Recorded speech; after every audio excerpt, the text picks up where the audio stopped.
With it being a Brad Treliving contract year, we figured today we would run through his history and his resume as a Calgary Flames general manager and the possibility of someone else taking over at the helm.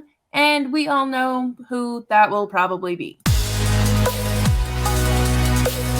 You're Locked On Flames, your daily podcast on the Calgary Flames. Part of the Locked On Podcast Network, your team every day.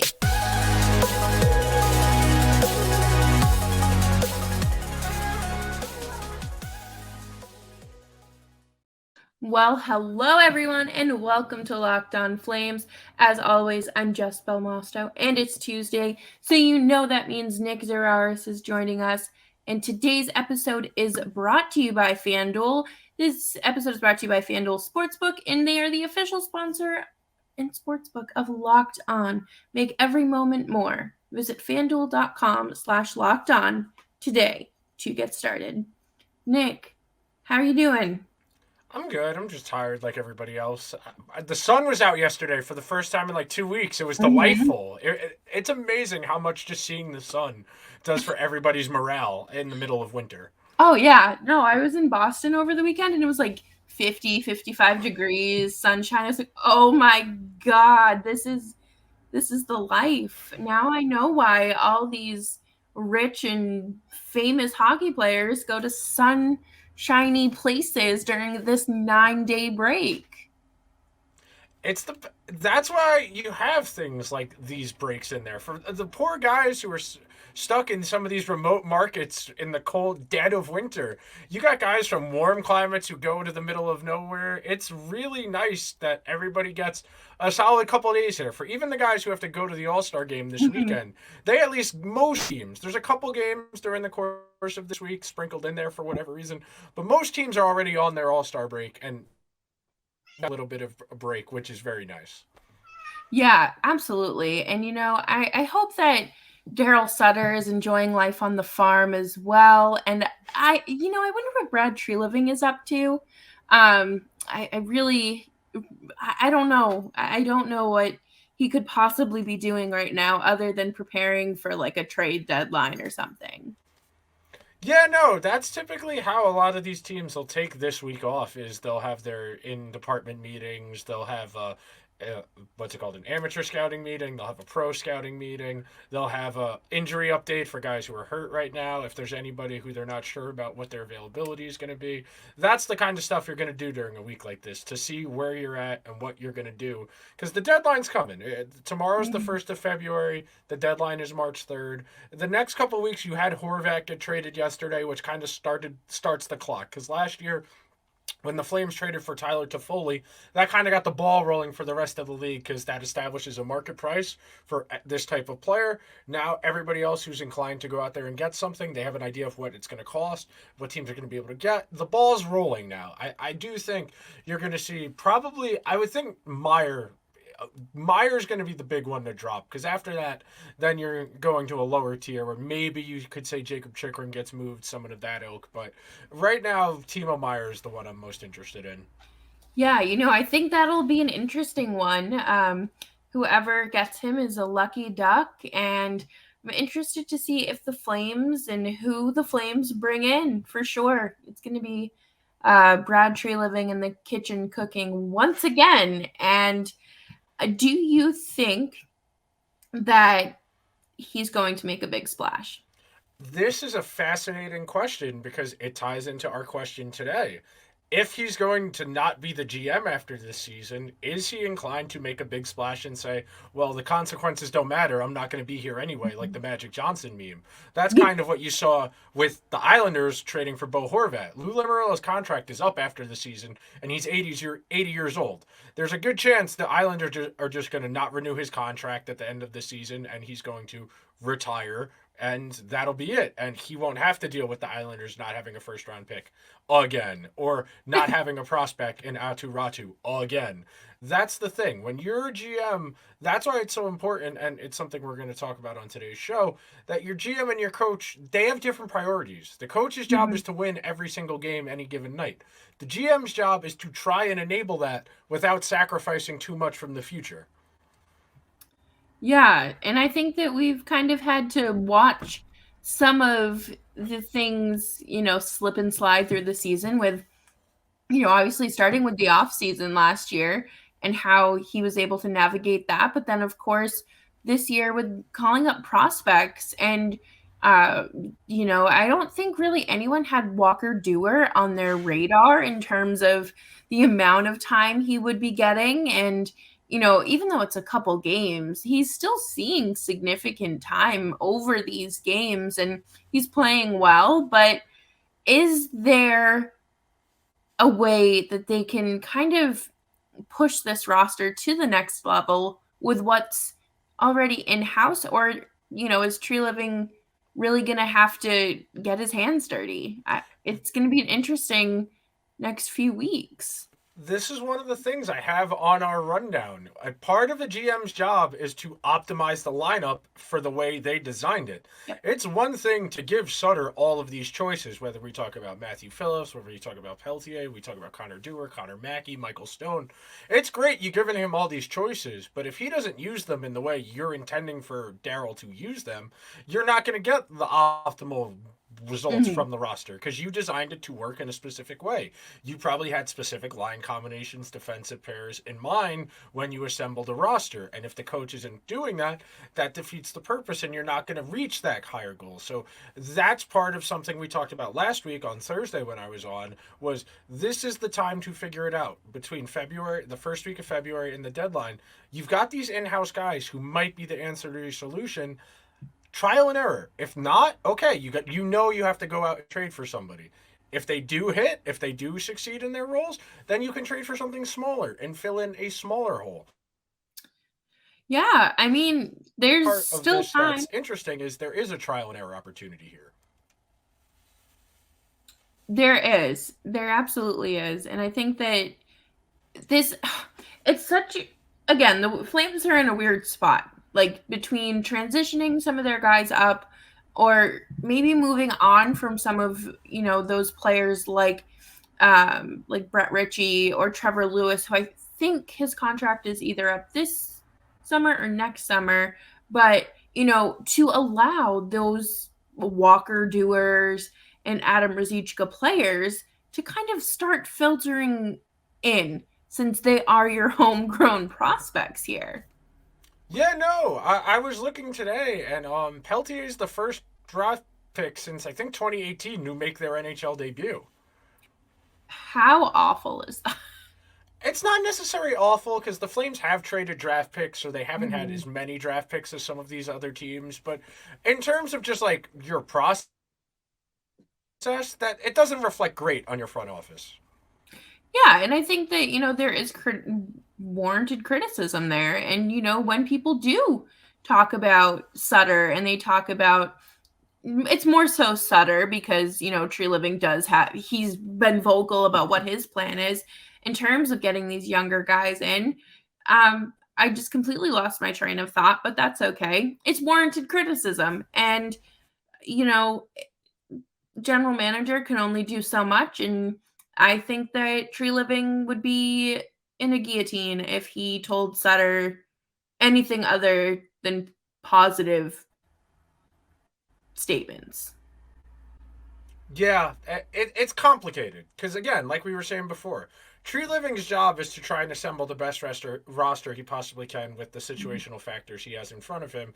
Daryl's job is to try and win the game any given night, and what Daryl thinks and what Brad thinks might not necessarily align with each other, and that's kind of where we've seen some of this friction throughout the course of the season, where Sutter has complained that, well, we play these teams, they have more talent than us, they're better assembled than us, and part of this, and this is something a few teams have kind of had to deal with this year. I can speak authoritatively on the Rangers doing this. Is you got to take away the toys from the coach. If they are insisting on using someone in a way they shouldn't be used, that's on the GM to say, okay, we're waiving this guy. He's not on the team anymore. You don't get to use him.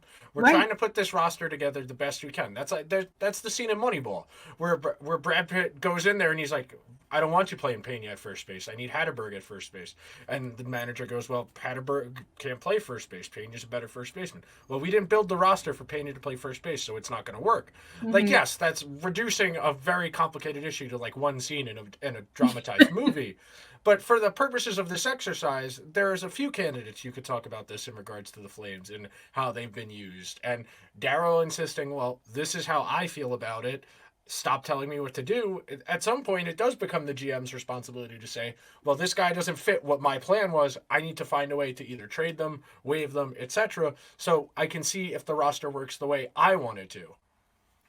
Yeah, absolutely. And I think that Treliving has done a really good job as the Flames general manager. I think that he is a much better general manager than Daryl Sutter thought he was. And his tenure with the Flames and him just, kind of just quitting. But coming up next, we are going to run through his resume, and especially in the more recent years. And there's a lot of success here. Just because it's not on the ice doesn't mean that it's not happening on paper. But first, we are going to talk about FanDuel. If you guys know anything about Nick and I, it is that we like to think we are sports gambling experts. So we are so excited about our new sports betting partner for Locked On because they are the #1 sports book in America. That is FanDuel. And if you are new to FanDuel, that is even better because they have so many great features that make betting on sports fun and easy.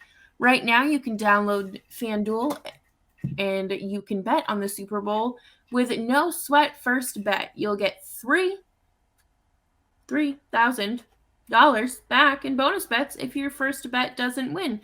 So I would say that is a pretty solid investment. Throw down like $5 and I just watch what happens there. And the FanDuel Sportsbook app is safe, secure, and super easy to use. Best of all, you can get paid your winnings instantly. So join FanDuel today at fanduel.com/locked on to claim your no sweat first bet on Super Bowl 57. That is fanduel.com/locked on. Make every moment more with FanDuel, the official sportsbook partner of the NHL. How was your weekend for betting?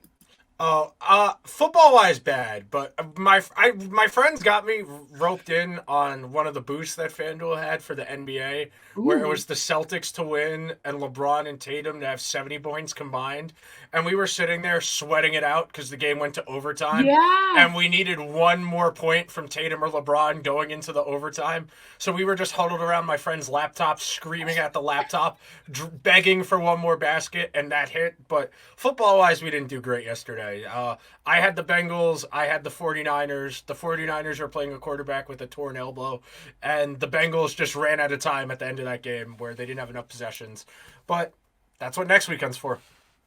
Exactly. Just keep it coming and bet on some NHL stuff too, the All-Star game. I'm sure there's some fun stuff there, but the more fun stuff right now is Brad Treliving's 10-ish years running the Flames front office. That's a long time for a general manager to be in the same position in the same organization. I think that he is, I would assume one of the longer Yeah, tenured GMs because, obviously Lou Lamoriello and Poyle first come to mind when we're talking, you know, time. that. So the way I thought of this in my head for today's episode was very simple. The performance review. You are up for a new contract, Mr. Treliving. What have you done for the team, and does it make sense? It's very straightforward. And I would argue, based on the market factors and the environmental factors, Brad has done a good job. I mean, you think about the players they've accumulated and how they've got them. When you are a team that is in a market with restrictions, with limitations, where it's going to be harder to sign free agents, where it's going to be hard to keep players once they reach unrestricted free agency, you have to do a good job of maximizing your value. And Brad's done that. Whenever he's run into a situation where a player is about to become an unrestricted free agent or a restricted free agent, and the contract situation can become complicated, that's when he's capitalized. When he turned Dougie Hamilton into Elias Lindholm, things like that. When he turned Matthew Tkachuk into Mackenzie Weegar and Huberdeau, he has been able to do the best he can. And of course, putting together a good roster doesn't necessarily mean you're going to get the good results, but the goal for any executive for a team that's trying to win is to get as many cracks at it as possible. You need to make the playoffs more often than you don't. He's done that. He's made the playoffs 5 out of the 8 seasons. This is his 9th full season in charge. He should make the playoffs this year, but there's no guarantee they make the playoffs. So more often than not, they've made the playoffs. They made the second round. They've made it to the second round.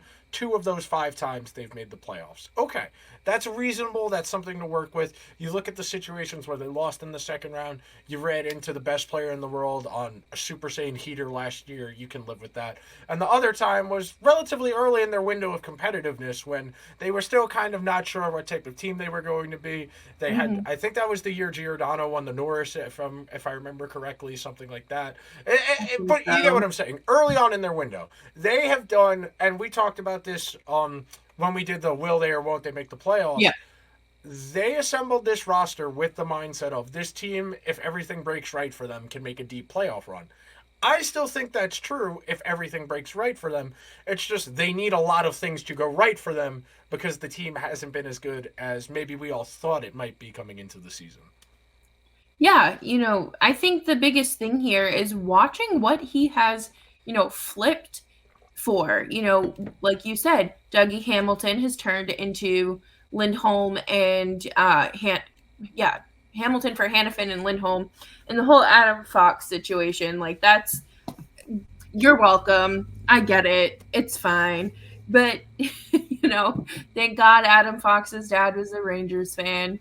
But you look at the Vladar acquisition, and this for a 3rd round pick, you got Dan Vladar, a goalie who had seen 2, maybe, NHL games, and came up in a fantastic goalie pipeline, had some of the best goalie coaches to work with, and some of the best to learn from as well, with Tuukka Rask and whatnot. And there wasn't room for him. There was a jam, and that's fine.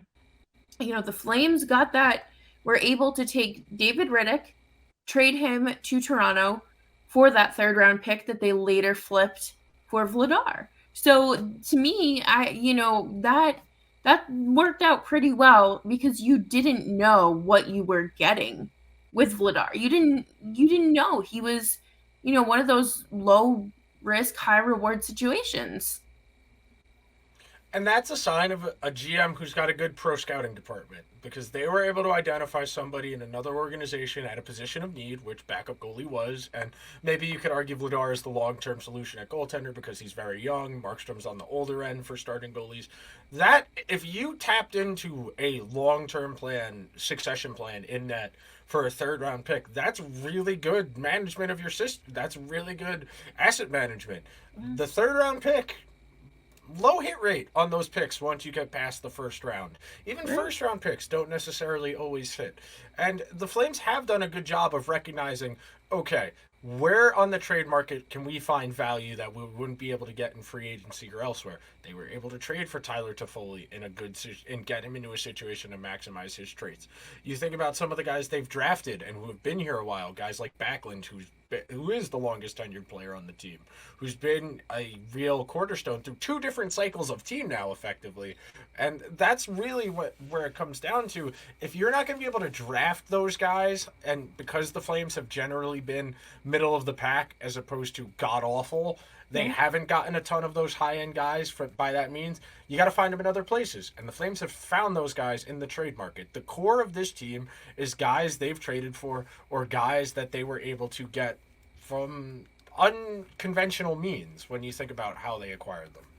Yeah, absolutely. And, I think that's, again, another really great point in hockey. You do get to get excited about the guys that, you draft and you watch them develop through, juniors or through college or whatever the case may be. And you watch them in the AHL, and then it's like, wow, we planted this little seed and it has become a big tree now. Like, you get to watch it and it's exciting. But then at the same time, I was just talking about this with someone yesterday.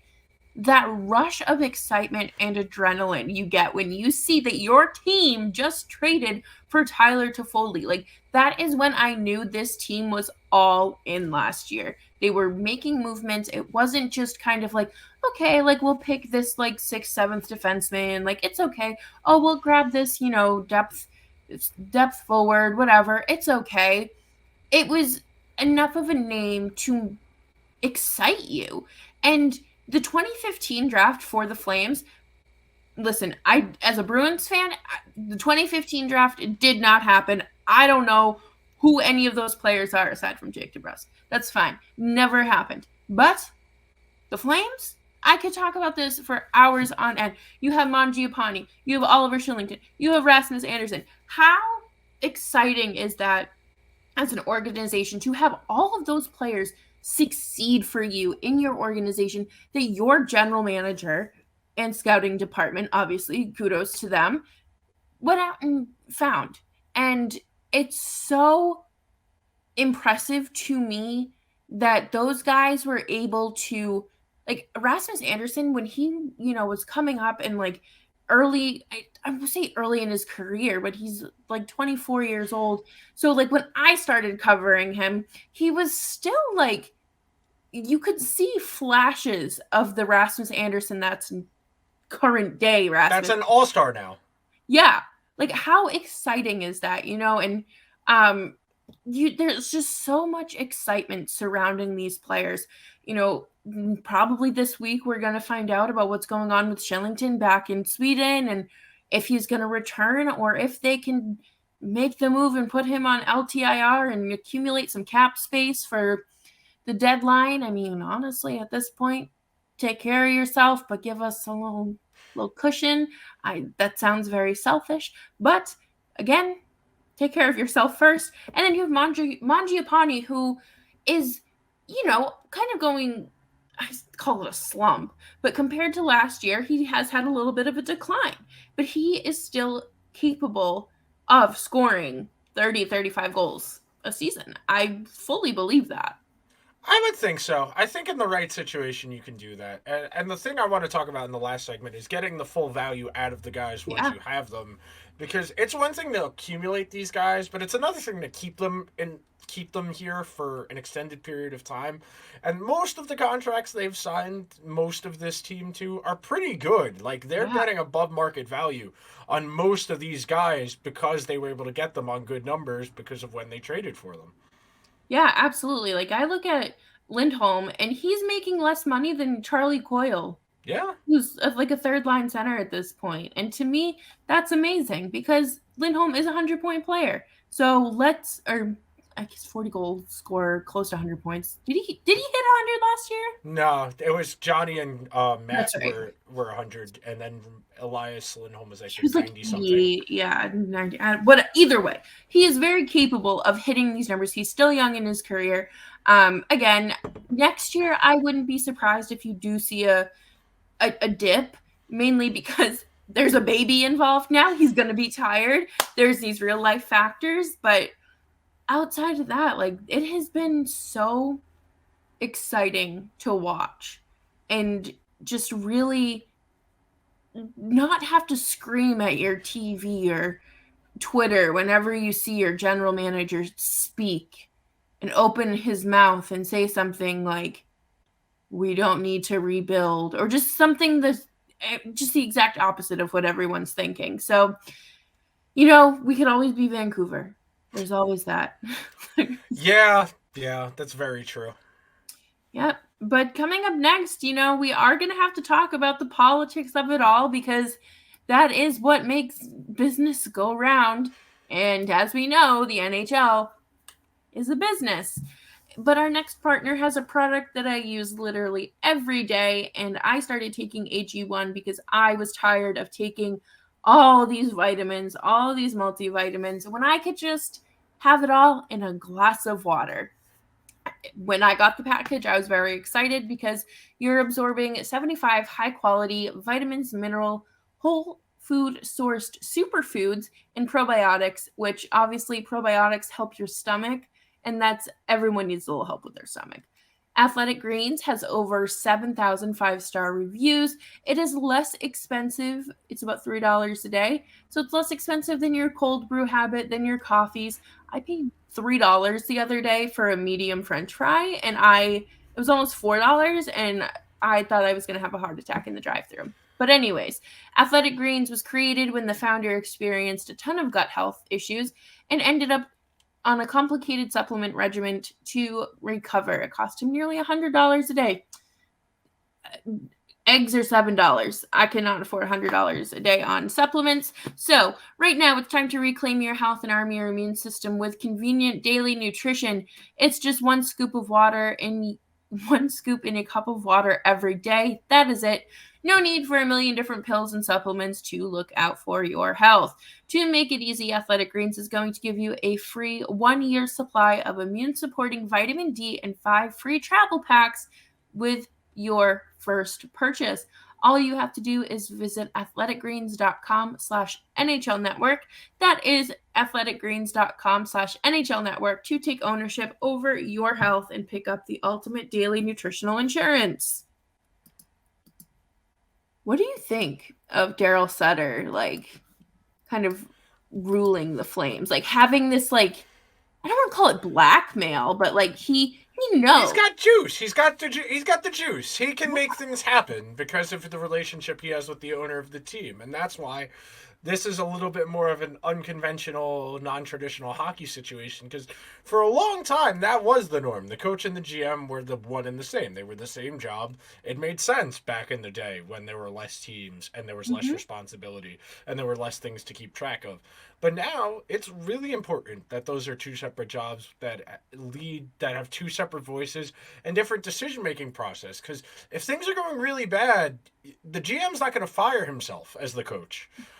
Unless you get into a situation like with what happened with the Islanders, and I think it was 1995 or 1996, where that was also a little bit different because a new person had bought the team, and there's conflicting reports whether Mike Milbury stepped down as the coach and became just the full-time GM, or the owner was like, you have to be the GM. So it's a little more complicated than that. That was the last person actually to do both at the same time until Daryl did it in, I think 2009 was his last season of doing it for both in Calgary, something like that.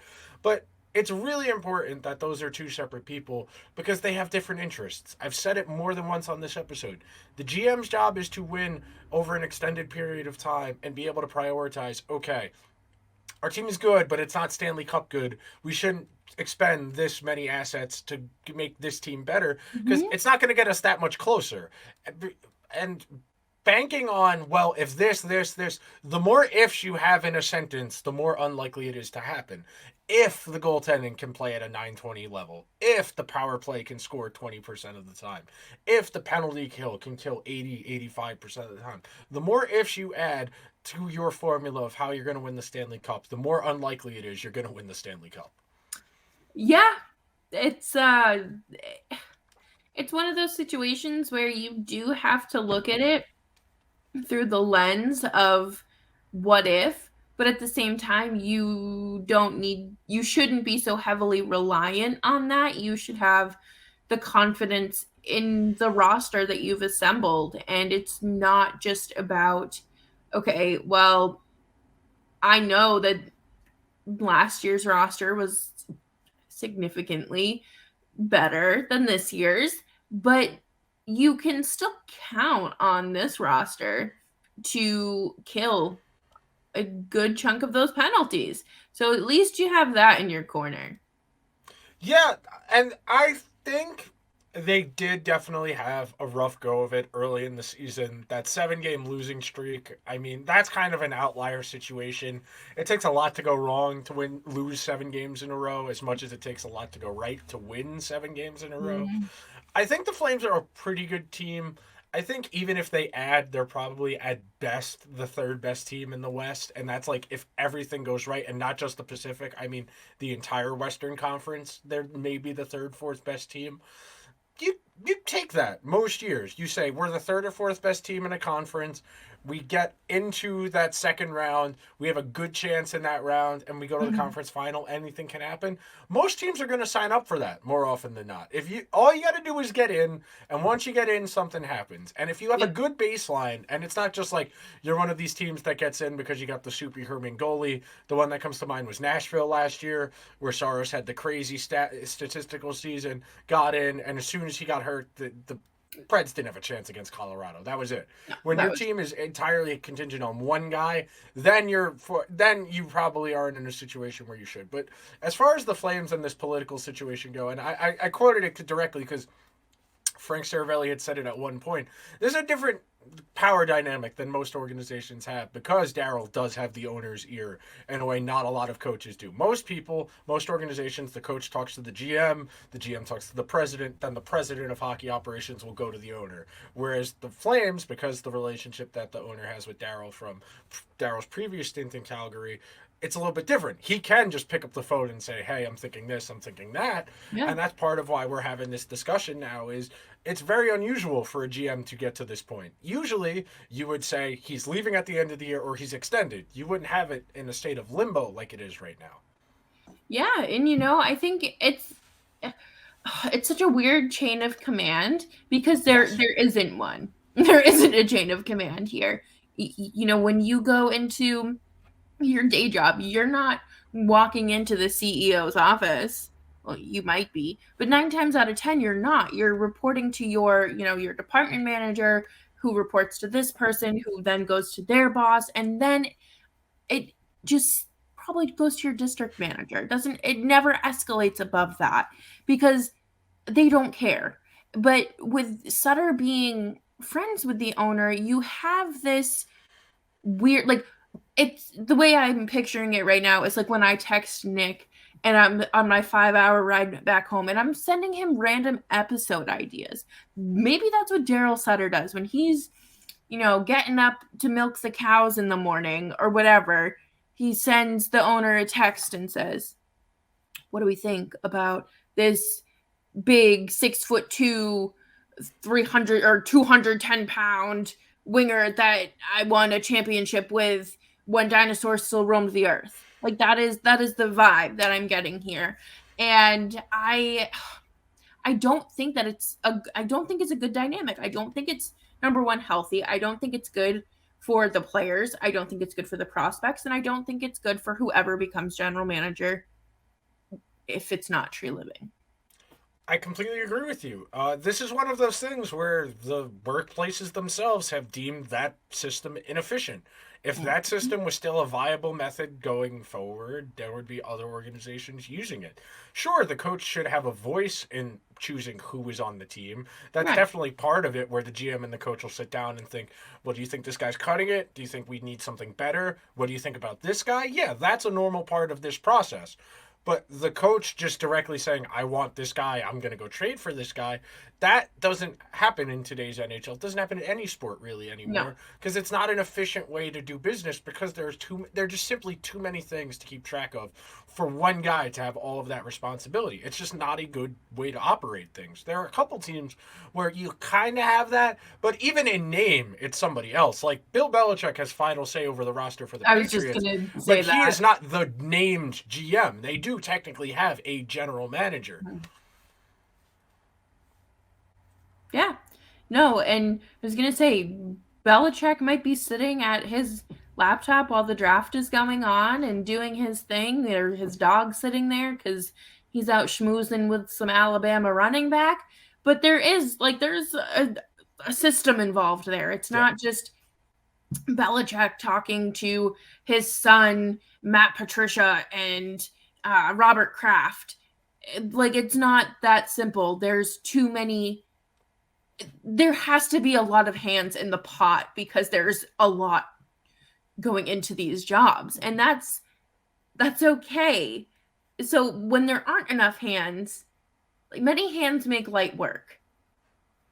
Oh, That's I completely agree with you. Think about it like this. Okay, you want to make a trade. First thing you got to do, number one, you go to your scouts. Who do we like? Okay, that's one department of people you got to talk to. Then you go to your cap guy. Can we make this fit? Do we have to do something else to make this fit? That's another step. If you need to take on more salary, you need to talk to your president so the president of the team can call the owner and say, we need more money. Can you front this to pay for this player? These are all steps in the ladder. And if that's one person, that's too much responsibility to do all of those things. Yeah. It's just not a practical way to operate a team in 2023. If it still was viable, one of these power hungry people would have done it by now. But that's the thing here. If there was a way to make this work, some power hungry lunatic would be doing this in a situation, and they would be running amok where they would be doing everything in a, we're only worried about this year, we're only worried about this year because I got to win. And nobody is doing anything like that in today's world because it doesn't work. It does not work in the year 2023. But no one's going to tell Daryl Sutter that because it's Daryl Sutter and he has a resume. Sure, he hasn't won anything in like the last 10 years, but like he's still Daryl Sutter. That's where, and that's the hard part of this is if you have a power structure where there's no accountability because there's one person on the top of that leadership barrel, nobody feels empowered to be like, hey, man, you're not right about this. You're wrong. Because if he's the boss of every single department, that's the end of the line. You right. Disagree with him and you piss him off, he can fire you. And that's it. And you got to go to somewhere else. And, well, if you got fired for being disrespectful to Daryl Sutter, we wouldn't want that guy in our organization. Daryl's an original hockey guy. Daryl has been playing hockey since they played with 4 guys at a time instead of 5. Come on now. Yeah, like, it's such... I think the closest that Treliving has ever gotten, at least publicly, to saying anything negative about Sutter and probably even behind closed doors is when he said, I want to see these young guys play. That's it. There is no alluding to Daryl Sutter. There is no naming him. It's just, hey, I have a different vision and I want to see these young guys play. That's all I'm going to say. I would love to read Brad Treliving's text to his friends and family about Daryl. That would be so fun. I want to know, like, I remember at one point in the summer, his daughter was like, Dad, like, I can't go to the rodeo because everyone knows who I am and no one likes you. But then once they traded Kachuk, she could go and, like, mingle with the public of Calgary again. So I was like, I would love to be at their dinner table and just, hear like classic dad, like, oh, like, what a day at work. Daryl did this. I want it done this way. Like, I would love that. And I would love to hear or just read his emails and texts, like you said. It's a funny thought experiment. Like, everybody goes home to their family and complains about their job. It's very funny to imagine the GM of an NHL team coming home and being like, you would not believe what Daryl did today. Right? You wouldn't believe the audacity that this man had today to come to me and say this. But that's like, the other day I was thinking, I was like, there are some days where work goes by so slow. I wonder if that happens for these players. Like, they have like a literal time clock dictating shifts and whatnot. Do you ever think they're just out there like, this is like... I've been out here way too long. There's been at least a minute 15. It's like Vito in New Hampshire looking at his watch every 10 minutes. Exactly. It's got to be at least noon.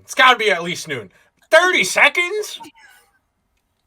It's so bad. Like, I just want to know if some days they're like, this, like, I wanted to call out today. You don't get to call out. You're a professional athlete. What are you gonna do? Hey, can you healthy scratch me? Can we call someone up? I'm just not feeling it today. Thanks. I have a tummy ache. Yeah. Oh, I drank too much last night. Yeah. Oh, I guess I can't play on the power play today. Oh man. You guys think I could leave work early? No. We need all 18 of you guys. Yeah, we have a 6-school lead. You mind if I just like clock out real quick? Like, I gotta go home. We got an early game tomorrow. Oh man, that would. I need to know. I need to find a professional athlete and pick their brain, and off the record, of course. But I think it's not going to be immediate. But this power dynamic is going. It's going to be bad when things start to crumble. And I love hockey succession. Yeah, a power vacuum. We're going back to the history books here. But, everyone enjoy the bye week sort of thing we've got going on. The show's still here for you. Happy to crank through the dog days of winter. It's dark and gloomy. Actually, no, the sun is out today. I'll celebrate that. But make sure you're subscribed to Locked On Flames wherever you get your podcasts. And Nick, where can everyone find your work? My Twitter handle at Nixaurus. I've got a link tree on my link tree on there. Everything else is on there. The other podcasts I do, my TikTok where I've been making silly videos too. I do too much. I don't sleep. No, we know this. And that's why I think this is just the podcast for insomniacs, or so I'm dubbing it. Thank you, everyone. And you can follow me on Twitter at Jess Belmosto. Come hang out with us in the comment section on YouTube. Be nice. And remember to share this episode with someone who also enjoys just the chaos of hockey.